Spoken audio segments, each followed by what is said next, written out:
guys, backyard for Pat here. Today is a very exciting video for me and the girls. We are cleaning out the coop today, and I wasn't planning on doing a video, but the girl said to me, Mom, you need to show them this magic that is in our coop. So as what I am doing is cleaning out the coop for the new chicks, for the baby chicks to be able to go in. And I actually hadn't cleaned the coop out for probably about 4 or 5 months because I was trying to use the deep litter method. I knew it was going to get colder. But I decided today, you know what, since the new chicks are coming in, I'm going to go ahead and clean this coop out. So I want to show you what I found so far. The magic and the gold that I found in this coop so far.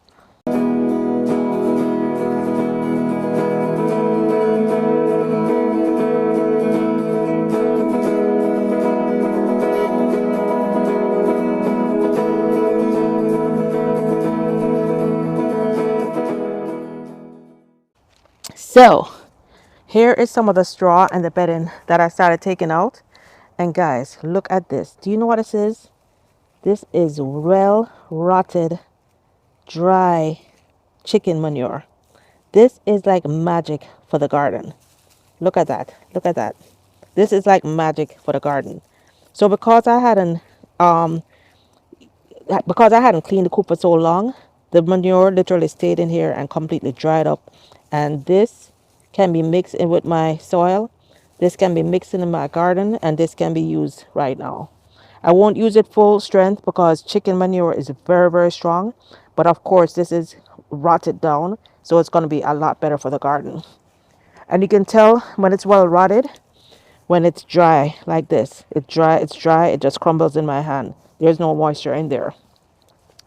So what I'm going to do here is, look at that, guys. Oh my gosh, look at how much manure this is.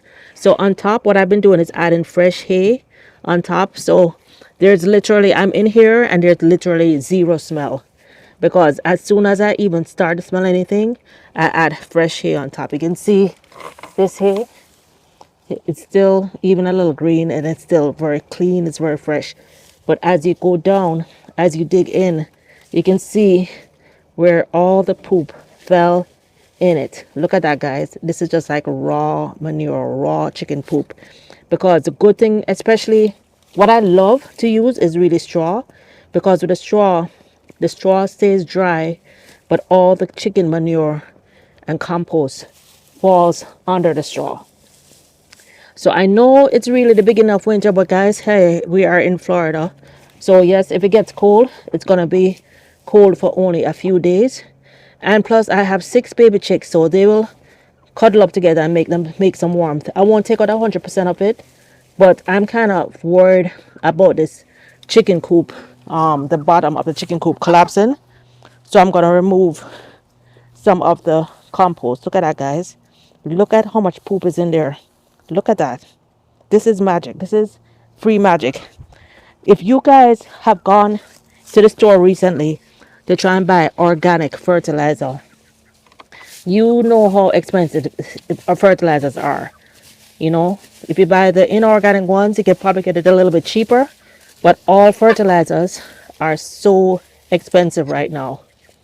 So this, guys, is free fertilizer, 100% organic. I know exactly where it came from, right? So I'm gonna use some of this. I'm gonna mix this in with my soil, and I'm also gonna make some compost tea with this chicken manure. This part looks like a little bit, oh no, this is dry too. Thought this one was, yeah. So what I'm doing is I'm collecting all the manure. I'm removing the hay from top, the hay and the straw from the top layer, and I'm going to the bottom layer and collecting maybe half of what is under there. So I'll still leave some to break down and warm the place up. This, as a compost breaks down, it creates heat, and that helps to warm the coop. But I do have a very thick layer of straw, hay and straw in here. Plus during the days I always let my chickens free range. As you can see right now, they're under the sunflower tree just relaxing while Storm is checking the place out, making sure the perimeter is safe. So if they need to warm up, they can get out and warm up in the day. At night, they'll come here and roost. I know you probably noticed, wondering where's the reds. Red's decided that she's grown and she wants to move out with Mr. Pinky. So Reds went on with Mr. Pinky. After 3 weeks of doing everything to try and incorporate her with the baby chicks, she wouldn't stop pecking them. And it's not just peck and walk away, it's peck and chase. So basically their days were spent running from Red. So I decided, I'd rather have six eggs a day in 2 months than one egg a day for the next, however many years. So I dropped her off at the farm where I got her, and there was already a lady right there who wanted to take her. So she's gone on to somewhere that hopefully will be a better place for her, and she'll get on along with them. So guys, I'm just going to go ahead and this is a quick video. I'm going to go ahead and do this, and then at the end I'll probably show you what it looks like after I cleaned up, and we'll probably make some compost tea. I'll show you how to make some compost tea. Here's what I took out. I ended up not taking out much more, but I got a whole ton of poop in there. I didn't have to take out much to get enough for my garden. So here's what it looks like. All cleaned up, all ready for the girls. So you can see that I put I only ended up having to put maybe a couple of handfuls of fresh hay on the top because the litter was so deep that after I removed the poop, most of the litter on top was like fresh. Most of the hay and the straw was still fresh. So I just added a couple fresh handfuls since, so they can start off clean. If you notice on this side, I have the nesting box is covered up. I left the ones on this side open if they want to sleep in there. But the reason I left the nesting boxes closed on this side is that they're 11 weeks old and they'll start laying eggs around between 18 and 20 weeks, some even later. So I don't want them getting in the habit of pooping in their nesting box. So I'm leaving that closed up for now. Let me show you what it looks like. So these are the nesting boxes. And what I've done is I put 3 ceramic eggs that I got at Walmart. This is what I used to train my first set of chickens. As soon as they start laying, I laid the 3 ceramic eggs in this nesting box. Well, actually, I laid them in these 3 nesting boxes, and that lets the chicks know this is where you lay eggs. So 100% of the times, the chickens have laid eggs in these nesting boxes. After I put the eggs here, I never ever had to go around like some people. Some videos I watch, people are like searching under trees, searching everywhere for eggs. My chickens know that this is where they lay the eggs because they're trained based on these ceramic eggs. So once they lay their first egg, what I'll do is remove the cardboard, and then when they see the eggs, then they'll know this is where they lay the eggs. So it's really easy for me. I come out in every morning, open this nesting box, and my eggs are there. So one thing I didn't mention, so if you notice along the door of my chicken coop, you see all this dust, this like powder. So I have it all over my door. I have it all in the chicken run. I have it in the area, in the nesting boxes, everywhere.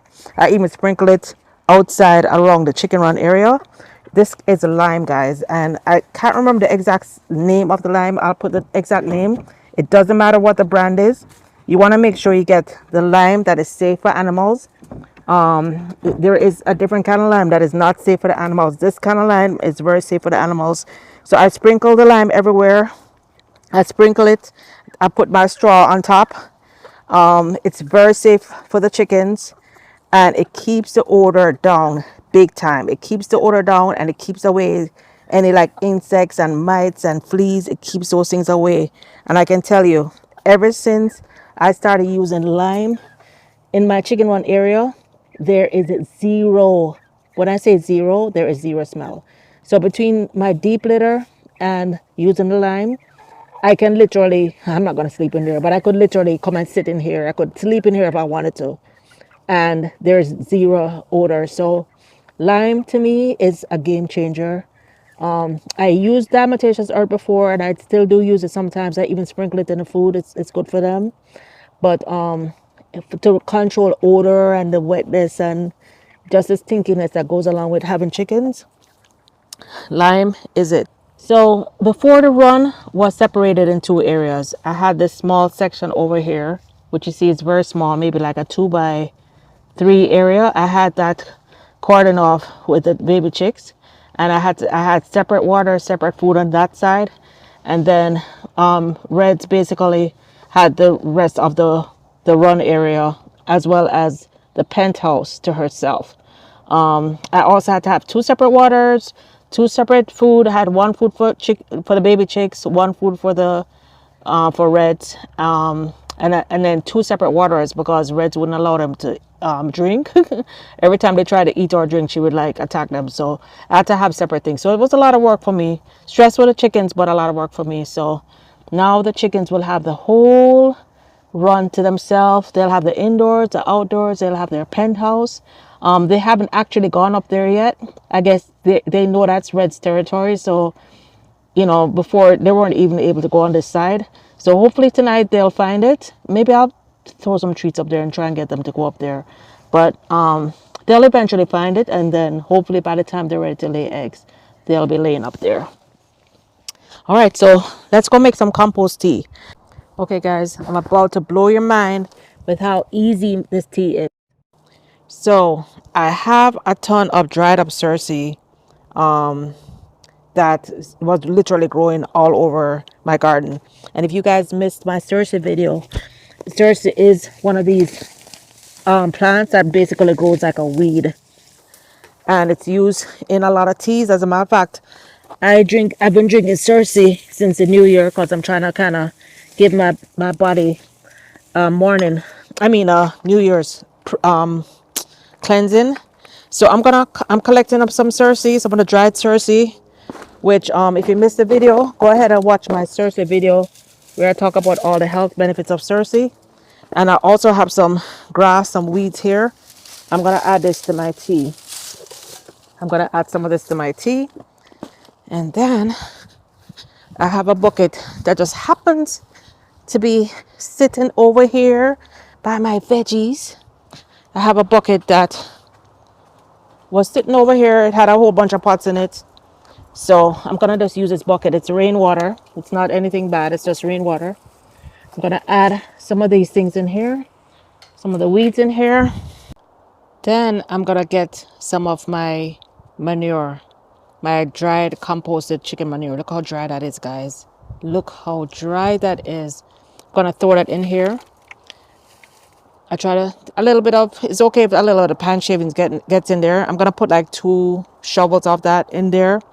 And then guys, all you have to do now is just take a big a cover it over. Of course, give it a good stir. I'm gonna put one more scoop in there, but I just want to show you real quick. I'm gonna stir this up, put one more scoop in there, stir that up, and then I'm gonna cover it and let it sit there. I'm gonna let it sit there maybe for 2 weeks. And even after a week you can start using it, but in 2 weeks this is gonna be stink as ever, but it's gonna be some good tea. And let me tell you guys, there's no science to this. If you guys watch my cerci video, I can literally just take weeds. I can pull weeds up. As a matter of fact, it's a good idea. I like to add some green stuff. Since that manure is so rotted, I'm just gonna pull some weeds and add it there. Cerci is packed with nutrients. Here I have some old sweet potato slips. You can go through your garden, some weeds or some grass popping up in your beds. Just pull them. We're gonna pull some of my weeds, pop it in there, put one more scoop of that chicken manure, and I'm just gonna leave it here in this corner covered up. Or you can put it in a sunny area. If you really want to get it cooking, put it in a sunny area. Right here, it doesn't really get any sun. I don't feel like lifting it up right now. But I'm probably going to put it over in that corner. I can even leave it in the chicken run area. But that corner always gets sun all day. So going to put it in a sunny area so it can actually cook. And then in a week, you can start using it. But I just leave it there literally for weeks. And I can start using it next week and, water it down. So I might use half of the compost tea with half water the first week. And then the second week, as it gets stronger, I use 1 part tea to 2 parts of water and so on. So this will be done in like just a few weeks because it's not that much. I'll probably use that to water my beds. For the actual manure, what I'm gonna do with all that beautiful composted manure and all that straw, because guys, believe me, that straw has all the nitrogen. It has all the pee and the poop for the past several months in there. So I'm going to take some of that straw and I'm going to add a straw to some of my more mature trees and even some of my younger trees like my star fruit. It could use a boost, but I'm going to wait until it's growing season, which may not be too long from now, because I tell you guys, everything is looking so good. That's my ackee tree. Anyway, guys, I hope you enjoyed this video. If you did, please consider subscribing. Hit like, subscribe, and share this video with your friends. Let me know if you raise chickens, and let me know how you use your compost. Do you use your compost straight from the chicken coop, or do you let it sit for a while? Do you put it directly on the plants, or do you use compost tea? Or do you use both like I do? Let me know, guys. Anyway, hope you enjoyed this video. See you soon on my next video. Bye now.